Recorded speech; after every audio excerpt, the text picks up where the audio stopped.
Hello. Yes, it says we are live. Welcome to the Cruise Amigos. And as you can see, there's only one Cruise Amigo with me, Chili Falls, because John is late, but apparently he's going to be here soon. But before doing anything, ladies first, yeah. I have to introduce our very, very special guest, Arline Sloan from Halstead Travel Services. Arline, hello. Hello there, you all right, Pete? Yeah, I'm doing very, very well. How are you keeping? Yeah, not too bad. As best as can be at the moment with everything that's been going on. But yeah, we're not too bad at the moment. And we'll talk about that very, very shortly. But I have to introduce Chili as well. Chili from Yeah. Virginia in the United States. So say hello, Chili. Hey, how we doing? It's so good to meet you. You know, last week we did a show that was pretty much from the perspective of a United States travel travel agent, I guess you'd call him. And I thought we got to give some balance here. So I said, Pete, we got to find somebody that's a similar position over there so we can do a show from the European perspective. So Yeah. You're it. So, Arline, first of all, yeah, Halstead Travel Services, please tell us all about what you do. Okay, so I joined Halstead Travel Services in February 2017. Before that, I'm 38 now, so I feel like I'm getting on a bit.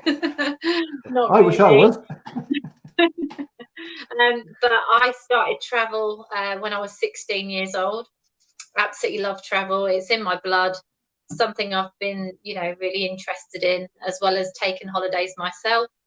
I've always loved cruising as well. I've been on a couple of cruises. And just my general background. So I worked at TUI as assistant manager for a few years, as well as first choice. And then I've worked in several independents. And I've also worked for ROL Cruise, who are a reputable cruise company, absolutely brilliant. So I got a lot of my cruise knowledge from them, as well as doing a couple of the educationals and things like that, and building up my knowledge. And then I'm back with independent travel experts. I made the name of Halstead Travel Services because I live in Earls Colne, quite close to Halstead, and that's how I'm known by. But yeah, my consortium is the Travel Network Group, and they've been going since, Independent Travel Experts was actually launched in 2011 in partnership with the Travel Trust Associations. We have got the ATOL and what we call the TTA, which is the same as ABTA. So you have all your financial protection and everything. But as I say, I absolutely love travel. It's in my blood. And once you it's funny because you kind of leave and then you come back and then you stay. It's always been like that. And I have to say, with the whole pandemic, it was really tough watching all my bookings get cancelled, which they had to be. And we weren't getting paid for a few months. It was a real tough time. And it was quite a low point, actually. I was thinking, should I stay? Should I go? But I've got so many good customers and people that are very loyal to me that I decided it's time to stay with it. And hopefully things will improve. That's for sure. Oh, I think you made the right choice. If I was in your situation, I would have gone through anything to stay alive until it gets over. Because eventually we're going to get back to normal. Sometime. Yes, we will. Yes. From my side of the pond over here, are things starting to loosen up over on your side? Yes, I'd say they are, definitely. Even I did go over to the beach today to Walton on the Naze, and there was traffic, but it was quite nice because actually on the beach everyone was keeping social distancing. So that's what I liked about that, really. But things have loosened up quite a bit. We've got the shops opening back up and the travel agents opening back up. on Monday as well. But as I say, yeah, whether we'll get a second wave, I don't know. I'm not entirely sure, but we had really low numbers today. The death number today was at its lowest at 32. So we're obviously doing something right, which is good. But fingers crossed. Yeah, one of the things, Arline, that people don't realise, because we see so many posts about I've cancelled this, I've cancelled that. You know, when's cruising going to restart? When is it safe to fly? But what everyone don't realise that there's a travel agent, there's a person. You know, especially independent travel agents. And have you found yourself working harder? I guess you probably have, because okay, you might not be taking any bookings, but I guess you're having to organise and rearrange everyone's holidays. Yeah, I've been quite lucky really, because quite a few of my customers have rebooked. So they've rebooked for next year, but it just means that our commissions then get put back sort of thing. So effectively we're not getting paid for 4 months, and we are working for free at the moment, which is really, really tough. But you know, I want to be loyal to my customers, and I want to be there for them, chasing the refunds. You know, I was on hold to a supplier for 4.5 hours, which is the longest I've been on hold with someone, and that music it just got a bit too much really. But yeah, so the good thing about booking with an independent is obviously we'll do all the groundwork for you, and when it comes to chasing refunds on a daily basis, that's something you don't have to do as the customer. One of the things I find interesting, my dealings with cruises on this side are primarily, you know, the big three and a couple of the smaller lines. You have so many other cruise lines over there, and they're cruise lines that I know absolutely nothing about, and I've been around this business for 30 years now. Yeah, that's it. But I am finding, Arline, one of the things I have to say, what you just said earlier, last week we got to speak to Dan, who's one of the top guys that's in charge of marketing for outside agents in America, similar to what you do, independent travel experts. And I did say to Dan, one thing I learned, because I have to admit, every cruise I've booked so far, I've actually booked direct, but I have been looking at the travel agents. The one thing I learned more than anything from talking to Dan, and obviously talking to yourself now, is that what's the difference between booking direct or booking with a travel agent? Well, to be honest with you, if all things go really smoothly, all things go really well, then I don't think there's any real difference between booking between the two, apart from the personal service you got and the loyalty. But when things go wrong, wow, the work that you have been doing to try to sort out everything for your clients on the phone for 4.5 hours for nothing, because you've lost all those commissions, it's just incredible. That's why you book with a travel agent. I have to admit, I've learned that lesson. Yep. To be honest, nobody realizes this, Pete, but we actually have, as a travel agent, a lot of the time we have price parity, which just means that we get the same as what they get. And if it's a cruise company that's maybe a little bit cheaper online than they are with the travel agent, well, we can then cut our commission down, and we can get it, you know, the same price, if cheaper sometimes. So it does definitely help to book with a travel agent. But as I say, I just want to say from the bottom of my heart, cruise companies have been amazing during this pandemic, because we book absolutely everything. So if it's hotel only, UK breaks, if we book flight onlys or anything like that, I have found cruise companies to be excellent, absolutely fantastic throughout it all. Some package companies have been okay, land-based holidays have been okay, but then the likes of Ryanair, which we do book when we have to depackage a holiday, are taking 6 months. It's crazy. Wow. What percentage of your business in normal times is cruise business, and what percentage is, you know, land vacation business?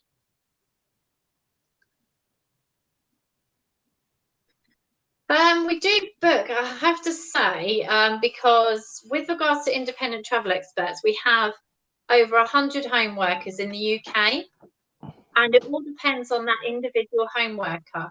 So At the moment, I would say with my business, it's probably 60% land, and then probably more 70% land, and then 30% cruise. But I would love to get more into the cruise market, just because of the loyalty that cruises have been. For example, am I allowed to name names or? Yeah, name names. Absolutely. You go there. Name them. Name them. I found Holland America really, really helpful. All the members of staff have worked really hard throughout the whole pandemic, and they've kept me informed with regards to refunds. I've got a couple of refunds at the moment, because my customers, they want to book with me when they know this whole pandemic is over. So I'm getting them refunds at the moment, and they have been really good with regards to communication side throughout. So it has been good. Chile, Holland America. that's my line. They've become my favorite cruise line. I was a Carnival guy for years and years and years and years and years. And then I did my first Holland America, as a matter of fact, in February, and I fell in love with Holland America. It was just an awesome experience, fantastic food. And I'm a big, I know you can't tell, I'm a big old fat guy. So food's important to me. So, by the way, Pete, I have a major announcement, breaking news to make on the show today. If Arline will let me get by with this, I just had a text from my son out in Kentucky that today is National Bourbon Day in the States. So I'll just say to all you folks on the other side of the pond, cheers. It's National Bourbon Day, and I'm having a sip. Thank you. Okay. Well, in that case, back to you guys. When John finally joins us, sorry, you need a drink, Arline. When John finally joins us, he has a very special bourbon, which the English language and American language can mean different things, Arline. And sometimes the meanings can be very, very different. When John joins us and has a drink of his bourbon, you will see what I mean. Yeah. I mean, I've got this. I mean, I feel like I'm missing out today. I mean, you work from home, yeah, Arline. So how do you manage to work from home? Because you've got a young family as well. How do you do that? Yeah, I've got a 14-year-old daughter and a 8-year-old daughter as well, and also a stepson. So we have to homeschool at the moment. So it's kind of like homeschooling as well as working. Sometimes I'll put something on the TV, which is like learning her times tables, and I make sure it's a 30-minute episode. So she'll learn the times tables on the computer.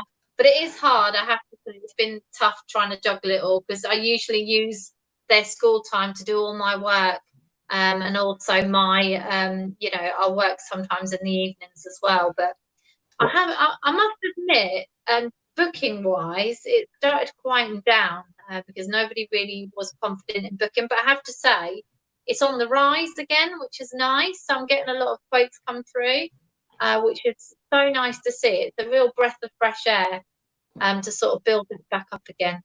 Well, Arline, I'm hoping to have, sorry, Chile, I'm hoping that you're going to have a couple of new clients, yeah? Because my sister Tracy and her husband Bruce, I don't know if you're watching this, but Tracy and Bruce, they live in Halstead. They are your neighbours. Chile, they're neighbours, yeah? So, Tracy, Bruce, if you're going to book any holiday whatsoever, you have to go local. You have to talk to Arline from Halstead Travel. Yeah, I'm hoping that they're going to book a round the world cruise. I doubt that's going to. So Tracy, Bruce, get booking of Arline. Yeah. When do you actually think we're going to see traditional cruises? I know you guys had a river cruise sail this past week. We did. When do you think we'll see traditional cruises going again in Europe?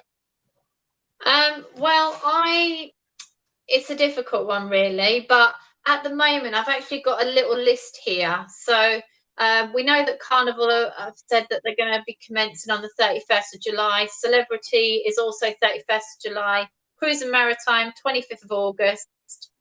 MSC, 31st of July. Oceania, 30th of June. P&Os are the late ones, actually, 15th of October.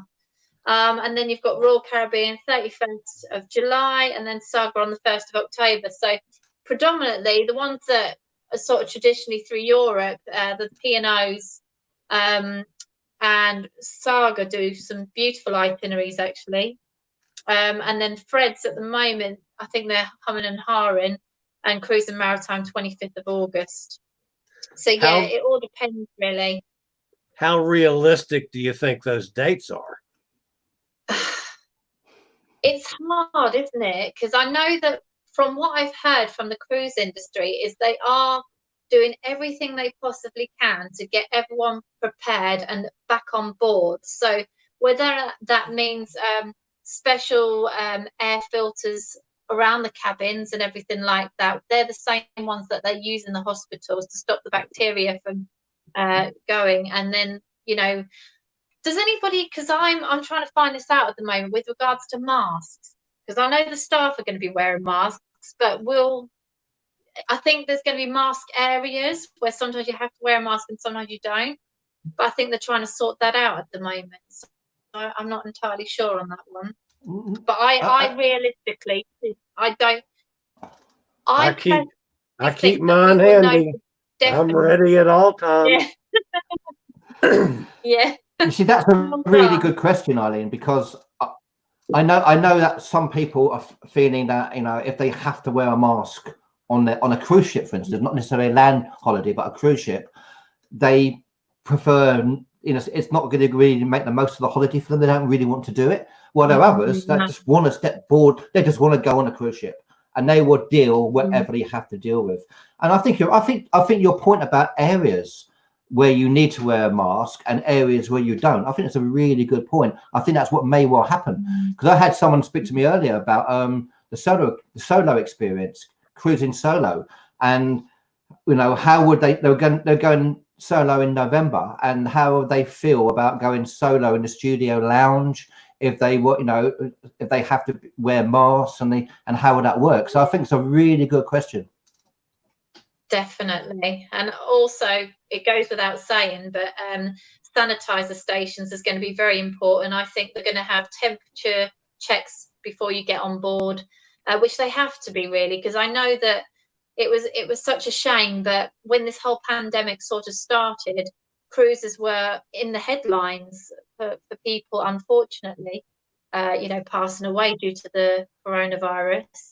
And it became a bit of a messy situation. So it's trying to let people know, you know, things are going to be safe when you go on board.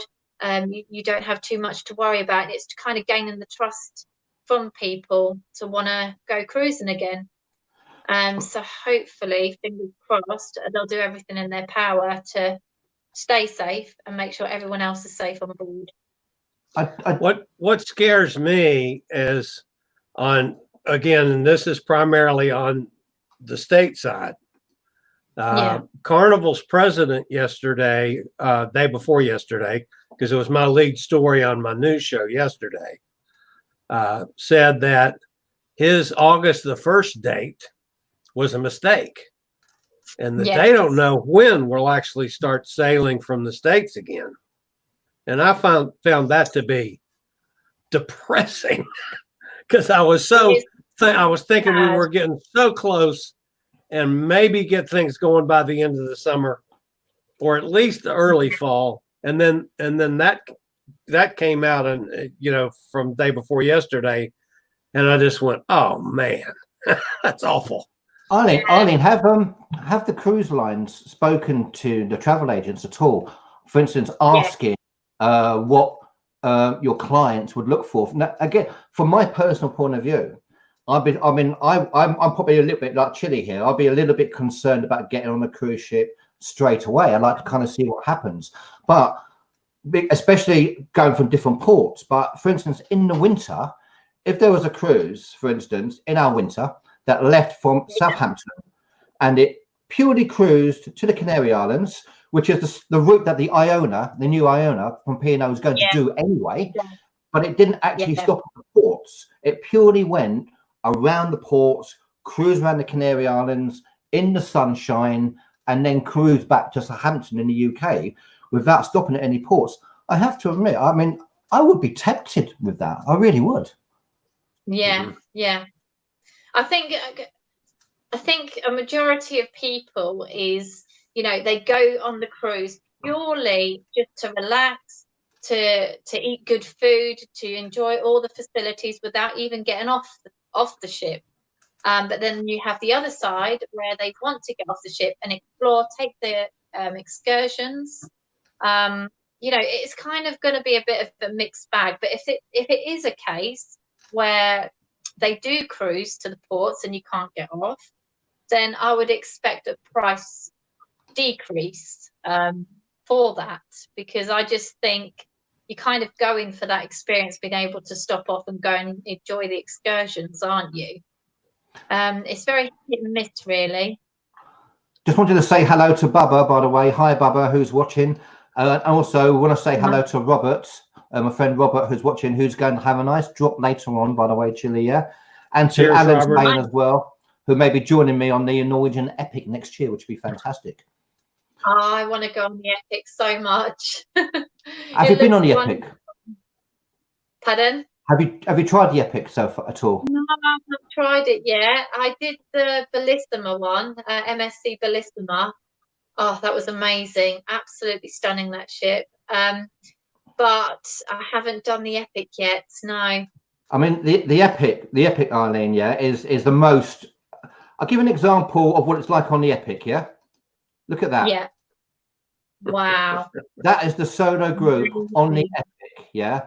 You see me in the white, in the white suit behind. You know, that was a transatlantic. The Epic's got the most solo cabins out of any cruise ship out there. I think it's something like 110. And they obviously they have the studio lounge, and so you have so many solos on that ship, and you've got a lot of solos that are in different cabins anyway. And so they are it's probably the most solo friendly cruise ship of all, especially the transatlantic. The transatlantic from Barcelona is a fantastic cruise, but unfortunately it goes to San Juan for some reason. I don't know why it goes to San Juan, you know, and that's difficult. That's difficult for people from the UK. It really is, you know, because it's a real pain to fly. You have to fly from San Juan to Miami or New York and back, and that. But the Norwegian Epic, I mean, Chile hasn't been on the Norwegian Epic either. No. But John, I don't know where John is. I don't know where our third cruise amigo is. He's probably got his foot down, flying on the car to get here in time. John is a massive, massive Norwegian Epic fan. So hopefully when John joins us, and hopefully he will do, we'll talk about the Epic as well. But maybe we should all do the Epic at some point, because I'm organising. It's kind of an unofficial group cruise for next year. And we'll see how it goes. And this is on the Norwegian Epic. It's on October the 13th, I think it is. That's correct. Of 2021, going from Rome back to Rome. It's a fantastic itinerary. Alan Spain is hopefully going to join me as well. Jonathan, who was on our guest travel agent last week, is trying to organise a group so we can keep that price, which would be fantastic. And the Epic is a wonderful ship. So, yeah, it'd be nice to see. It'd be lovely, Arline, to have you join us, and maybe Chile join us as well. That'd be great. Oh, that'd be amazing, definitely. I know I really, really want to take the kids on the Epic, because they've got so much for families to do. It's wonderful. But as I say, with regards to the solos as well, I always recommend, you know, solos to Norwegian Cruise Line, just because you've got an area purely for the solos. I think they call it the Solo Studios or something. They do, Studio Lounge. Yeah, that's it, the Studio Lounge. And it's just a great way to meet other people, or even if you just want to go there and just relax on your own, and then you've got the freedom to do that as well, which I love about Norwegian. They've really thought of the solos, and the prices aren't too bad either. Yeah, that's what I'm hoping. I've been working with some of the other cruise lines. You mentioned Holland America. They're one of them that are. I'm trying to talk other lines into coming up with a solo program like Norwegian has done. And then there are a couple of the smaller lines, like the Bahamas Paradise line has a great solo package. But the majors, Carnival, primarily Carnival ships and Royal Caribbean, it would be nice if I could talk them into a solo package, because it's pain to pay double for when you're going solo. You kind of get penalized, and I just think that's so unfair. Fred Olsen are fabulous. They've kind of got it right, because they've got the no single supplements on a lot of their cruises, and sometimes they do offers with regard to the ocean view cabins with the no single supplements on them as well, which is brilliant. Everybody likes a nice ocean view, don't they? Oh yeah. Ladies and gentlemen, we have finally we have live from Minnesota, Chili. Introduce our friend, please. All right, everybody, this down there that popped in is for me. It's over here, down here in the corner. He's underneath Pete on my screen. I don't know where he is on your screen, but that's John Meyer. He is our resident pot grower. He's a pot farmer, folks, in Minnesota. He goes out there and grows pot and smokes it and makes oil and rubs it in his hair and I don't know what all. He's our resident pot farmer. And he's late today. Why are you late, John? Do you want the whole story? No. The short version. I'm late. Okay, that's the short version. Okay. That's the short version. I'm late. John, I would like you to meet Arline. John, this is Arline. Arline, this is John. Hi, John. You okay? I am Arline, fine, thank you. Yes. Arline, do you want to repeat what you just said about the ship that you would like to cruise on? Oh, what the ship I want to cruise on? The Epic. Yes. It's my favorite boat. It's absolutely my favorite boat. This is interesting, actually, because this question here, Chili, John, and Arline, Bubba, she's on about an NCO's not so friendly for solo disabled passengers who need to use a mobility scooter. How do you answer that? 1 second, I'm just having a little look. Hold on. Well, John, while what do you she's think? talking, I guess I'd need more information, because yes, the solo hallways are narrow and probably were not designed with a mobility scooter in mind. And the doors are the standard doors. They have no handicapped solo rooms. And so on the one hand, that's true. But I'm not sure if they're making the statement based on the physical cut of the ship or on Norwegian's, personality and efforts. So I don't know how to respond to the comment necessarily. Yeah, I don't either. And I found the same thing. I have mobility issues, as most of you that know me know. And when the last Norwegian cruise I was on, my room guy would take after I came in at night, when I was done, it didn't matter what time it was, if it was midnight or if it was 8 o'clock or 2 o'clock in the morning, I'd just give him the high sign that I was in for the night, and he would take my scooter downstairs underneath wherever the crew goes, down in the hole beneath everybody else, and charge up my scooter, and it would be at my door at 6 a.m. the next morning, because it wouldn't fit in the room. And I couldn't Bubba, get it in, so I couldn't charge it up anywhere. As Bubba says here, and Bubba, you're right. I mean, the rooms are 10 feet by 10 feet, and it's a very narrow space. It's not at all designed to have any. I use a walker sometimes, and you can't have the walker in the room. I mean, you fold up the walker before you do that, and I have to put it where the shower is. So then when I want to shower, I got to rearrange the room for that. And I get that, but they kind of didn't design it thinking of every purpose. I mean, they had so much room kind of down the middle of the ship, and they cut it up so that they could entertain, I think it's 137 solo passengers. But you can have you can go get a disability solo room or single room, and you can come and join the solo fun. I mean, just show up at the door and knock on the door, and someone will let you in. And the general areas for the solo people certainly have room for your mobility scooter. Absolutely. And John, and you would be welcome as a human. It's interesting because Tracy has said that hi there, I did the back-to-back epic, which I've done a few times. And the first week was brilliant, a great group of solos, loved it, I had a wonderful time probably.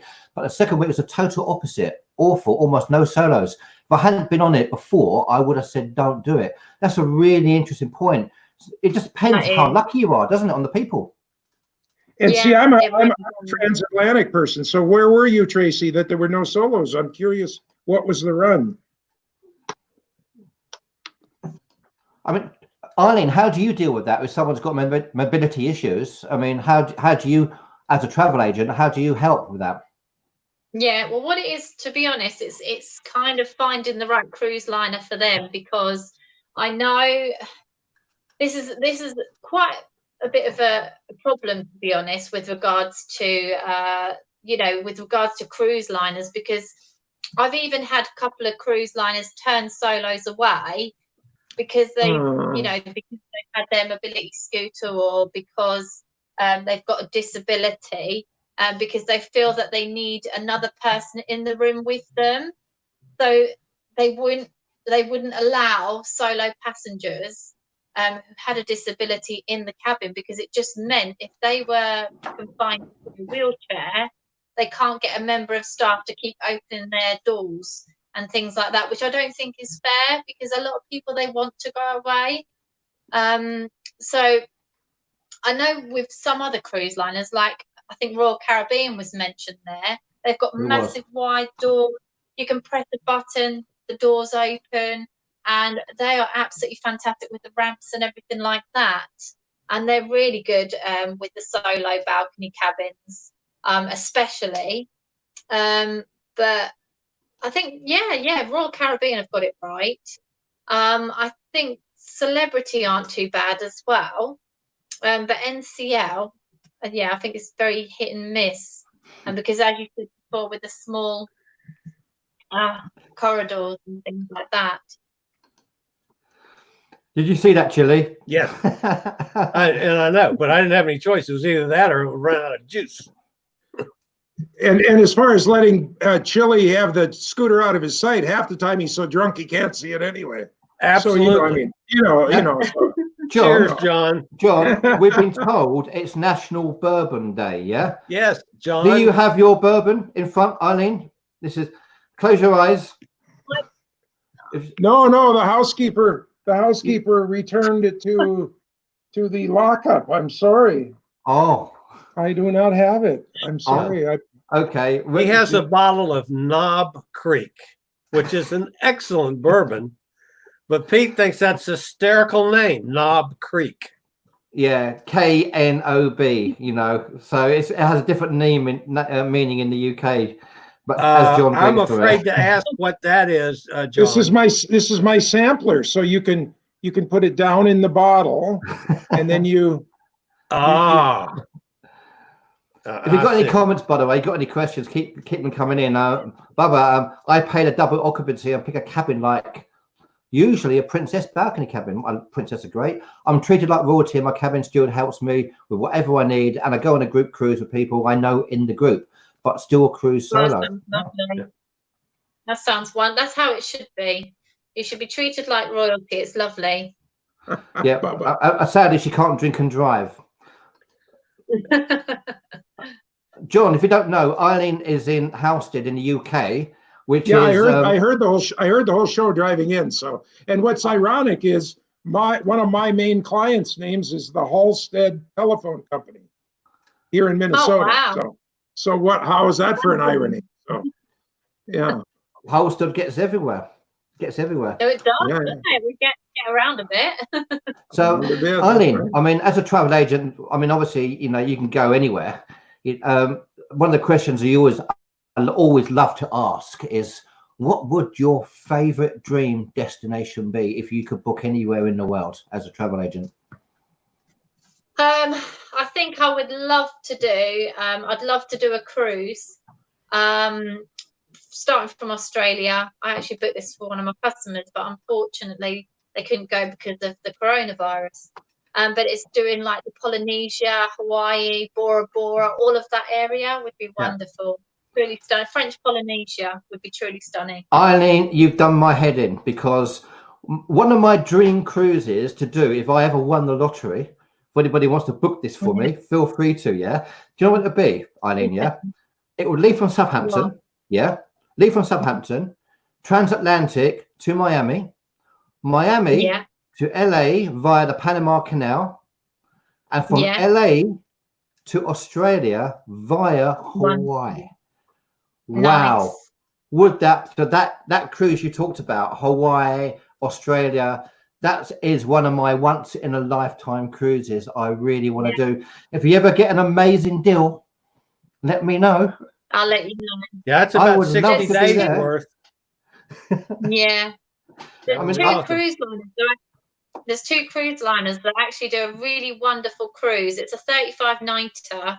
They start from Australia, go all the way along. Is Holland America and NCL. Holland America and NCL. I think you've got our favorite cruise lines there. What's your favorite cruise ship?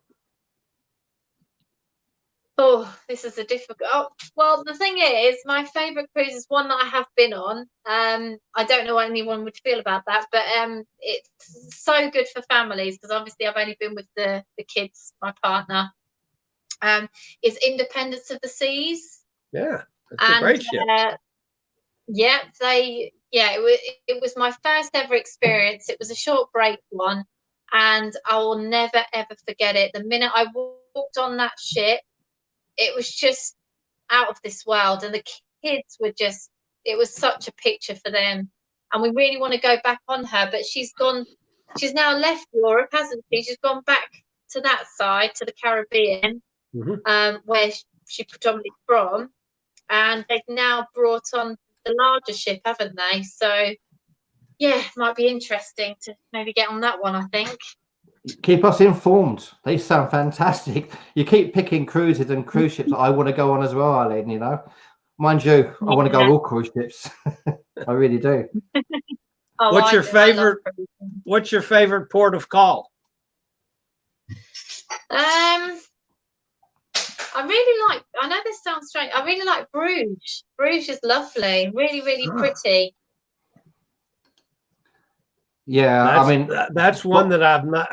All the people I've asked that question, you're the first person that has said Bruges. Yeah, Bubba's going on the Explorer of the Seas in January. Yeah, I mean, I love Barcelona, Arline. I think one of the reasons why I love Barcelona is that you can actually you can walk to the cruise ship, which I did. You can walk to the cruise ship from central Barcelona. And it's a lovely walk, and you can see them all there. It's one of my favourite ports, I have to admit. It really is. I love Barcelona. And another place which is another one of my favourites actually, and it is highly recommended, is Malta, Valletta. Again, I was in Valletta. I've got friends of mine who live in Malta, and in fact, the chap who I book all my cruises with lives in Malta as well. You know, can you believe? And he works directly from Norwegian Cruise Line. And again, Valletta, you walk. I've actually got a video on the Cruises for Solos YouTube channel. And please, anyone, please subscribe. I could desperately need some people to subscribe. I want to get to 1,000 people. I haven't got that. But I have a video on my YouTube channel, Cruises for Solo, talking about how to get from Valletta Cruise Port to the centre of Valletta. And it's a really simple walk. It really is. It only takes about 5 or 10 minutes. It's a wonderful walk. And Valletta, I mean, when you go to Malta, Malta's a crazy place, because I actually recommend it to everybody, but don't, just spend a day in Valletta. Valletta's beautiful, because if you travel out of Valletta, you've always got a problem if you're not on a cruise group, you're not with a cruise line excursion, you might have an issue because the traffic is absolute madness. But Valletta, there is so much to explore. There's so much history there, and you can walk there. You can walk there, and you've got to take a lift up as well, which is, I think it's just a euro or two. That's all it is. So Valletta, absolutely beautiful. I really recommend it. Guys, have you been to Valletta? No. I've been there. Yeah, the Epic. We were there together. You and I were there together, but I didn't get off the ship there. So that was it in Malta. We didn't go to Valletta. Oh, okay. Then it was Malta. No, because John, Malta. You were probably drinking too much bourbon. You probably thought it was Valletta. Absolutely, that's what it was. That's what it was. Croatia, yeah. I mean, do you get a lot of bookings for Croatia? Because and I can't and Split. Dubrovnik. Sorry, guys. And because that's a part of the world, I've heard so many people say how beautiful that is. And Tracy's talking about. Arline. Yeah, we do actually. I've booked a few people to Dubrovnik, not on cruises though, mainly land-based holidays through independent, through my job here. But when I worked at ROL Cruise, a lot of people were after itineraries that included Dubrovnik. But as I say, it's very similar to where else? Like Montenegro is quite similar to that place because it's around that same area. But it's very picturesque.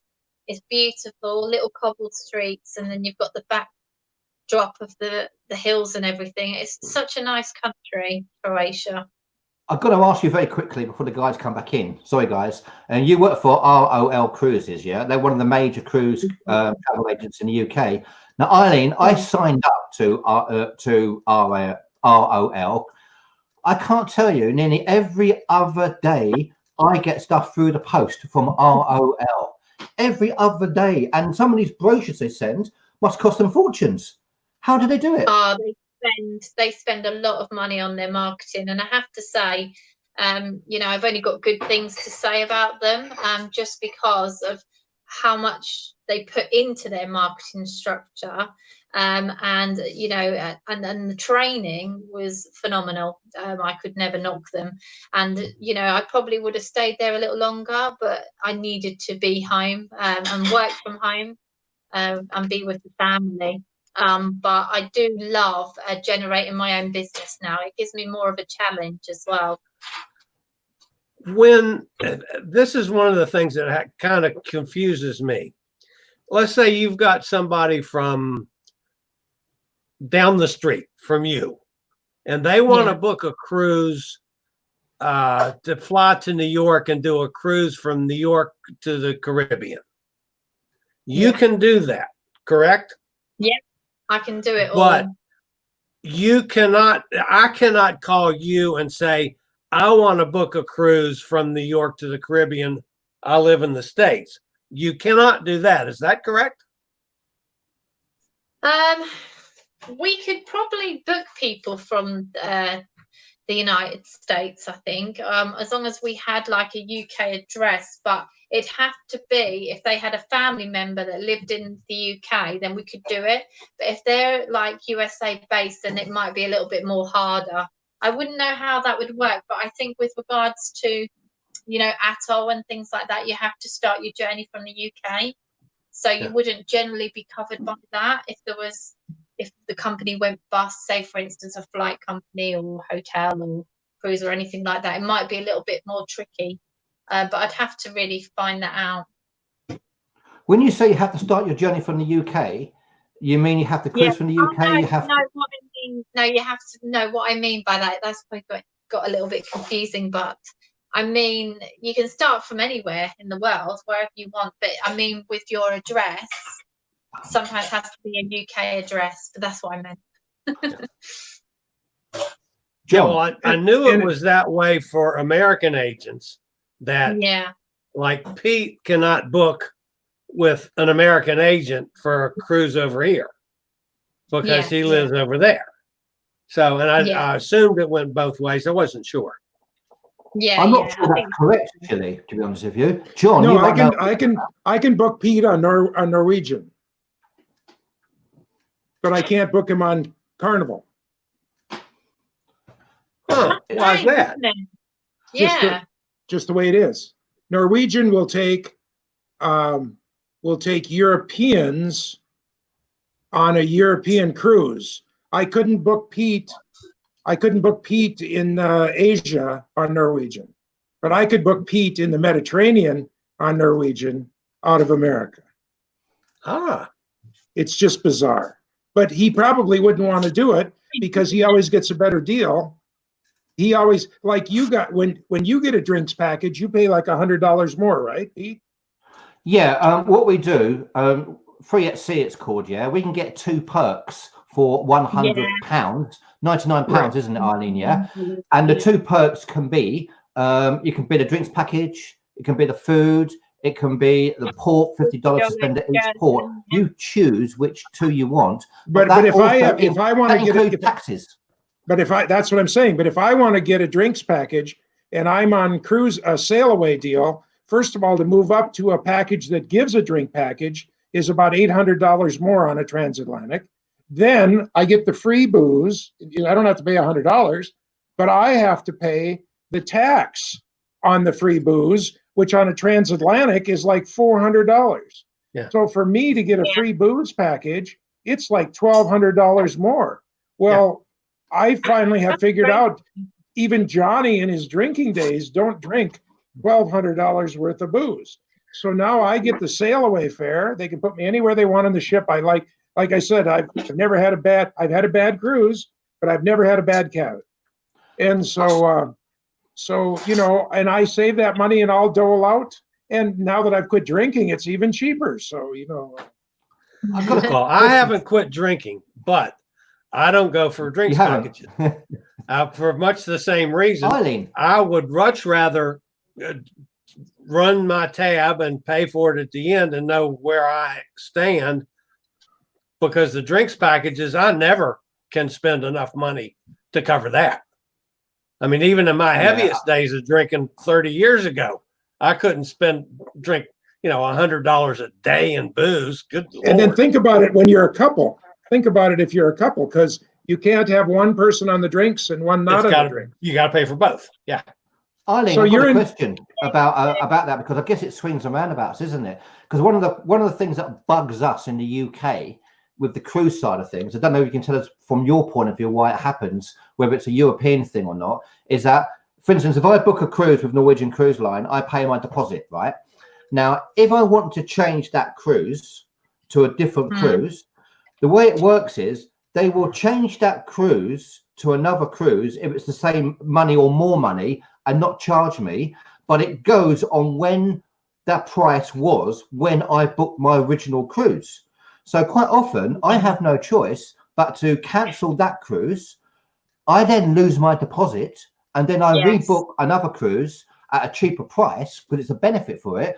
Well, in America, they can quite simply cancel the cruise, get the deposit back, rebook at a different price. So for instance, if I see a great deal, and I want to swap a cruise to that great deal, I can't do it because it's what the price originally came out of. I have to lose my deposit because I'm from the UK and I'm from Europe. The Americans don't do that. Why is that, Arline? Do you know?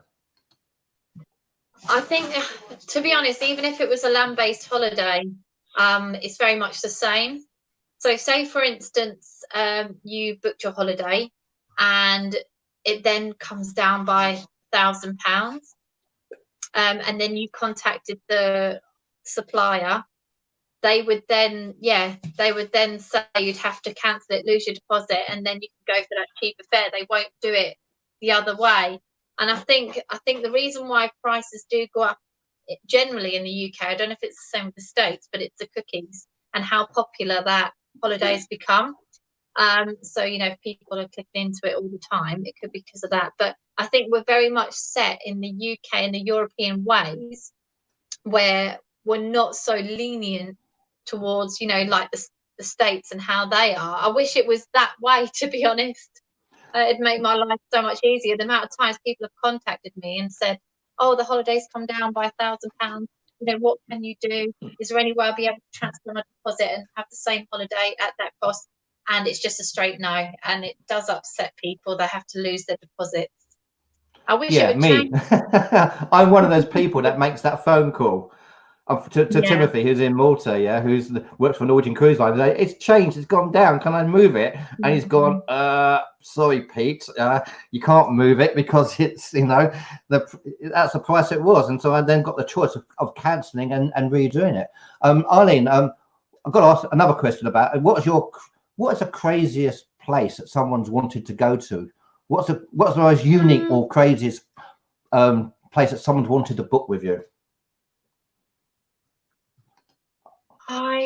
South Korea, but that's not really, I suppose that's not really a crazy place. But the reason they were booking South Korea is because they were getting cheap plastic surgery. Guys, we've heard it first, yeah? If we need the plastic surgery, the cruising for Amigos, the old gits, If we need the plastic surgery, we speak to Arline, and she can organise South Korea. I'm glad it's not North Korea, by the way.